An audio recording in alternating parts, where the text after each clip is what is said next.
My thesis is this: if you have to ask yourself first, okay, what would happen, Rick, tomorrow if you woke up tomorrow morning and the US dollar had lost its supreme reserve currency status?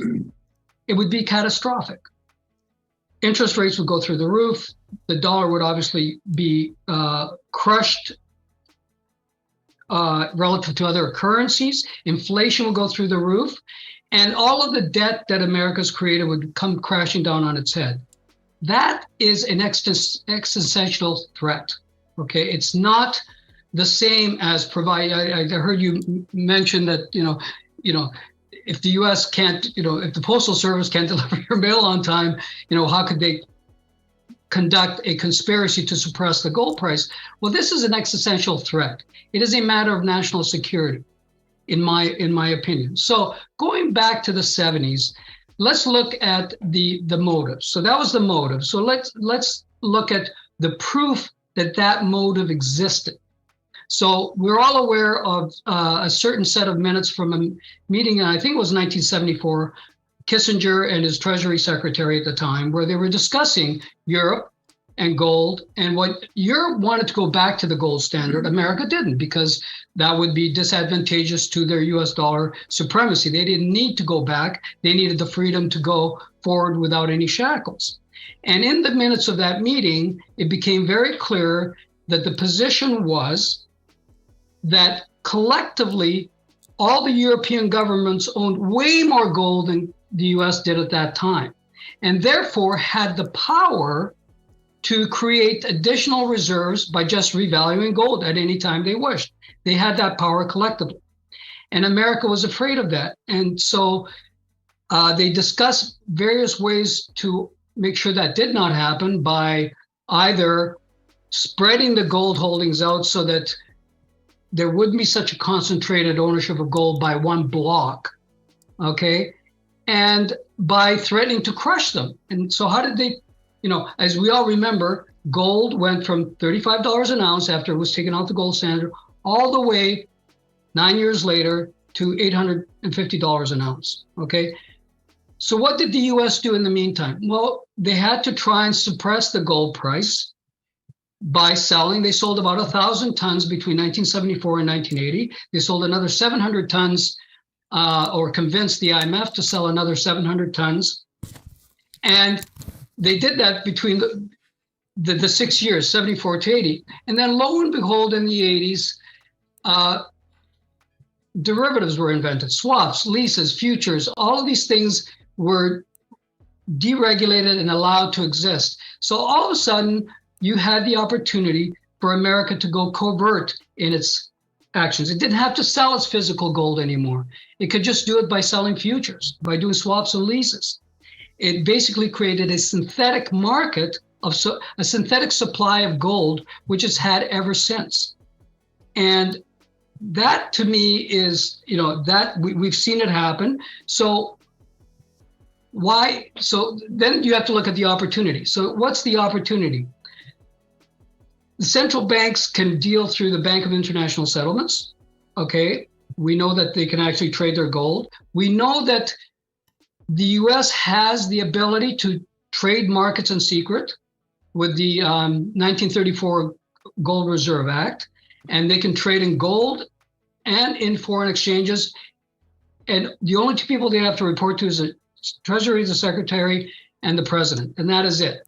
The Bank of International Settlements in its mandate has the ability to trade in gold to, in their own words, influence asset prices.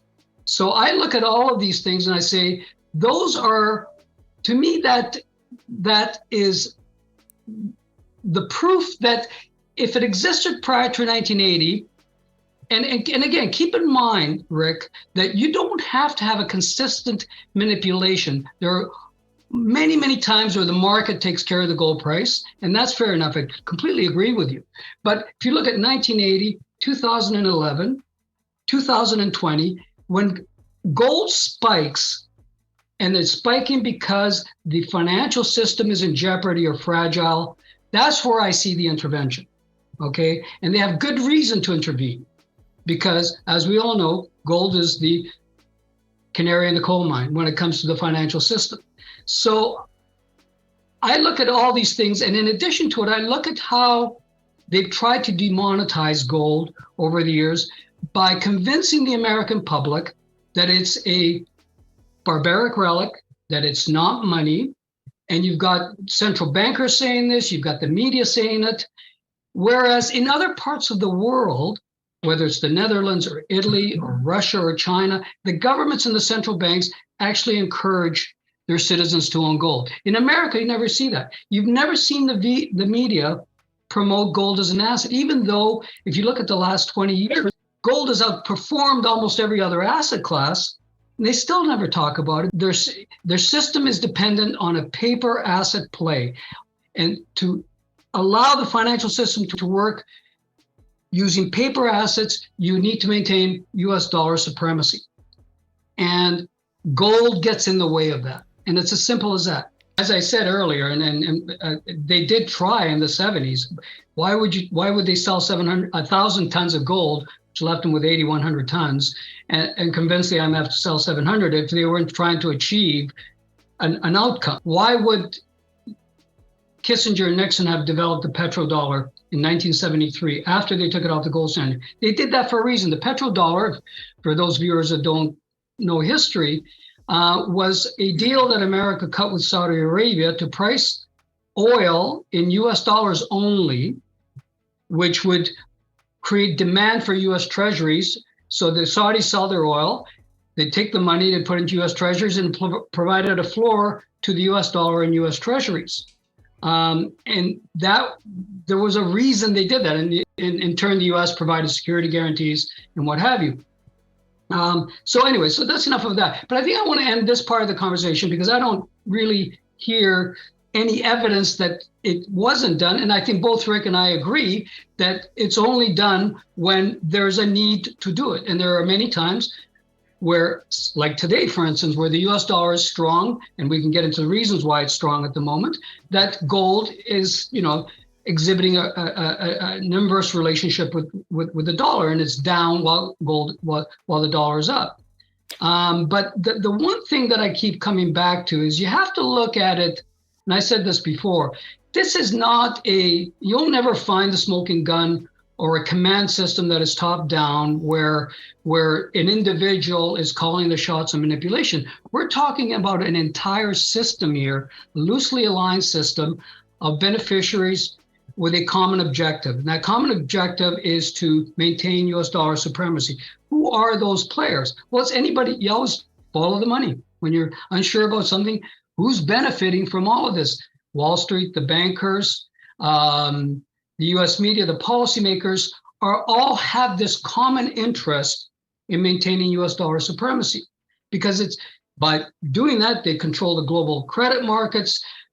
Wall Street, it's always going to be awash in profits. It is a paper market which they need a supreme currency to maintain control over. So I think it's a system that's at play, and that's why all participants, including the media, Wall Street, central bankers, poo-poo gold, because it's not to their benefit. When the U.S. government has $31 trillion of federal debt, when the world is swimming in $300 trillion of debt, doubling in the last 10 years, raising rates as a means to achieve a goal is not possible. And I think you and I both agree that we're getting near the end of this rate rise by the Fed, because they simply can't without imploding the entire system. So they don't have that tool available to them. And this is going to bring us to the next part. When does this all end and gold starts to go up again? And it's going to end when the investing public realizes that inflation will only come down so much. It won't go down to what is currently the long-term expectations of inflation, which is around 2.5%. That's not going to happen, in my opinion. And I think inflation might come off a bit, maybe between 4, 5, 6%. And the rates are not going to be able to get past 4.5% without imploding the entire system. So at some point, those inflation expectations are going to become unanchored.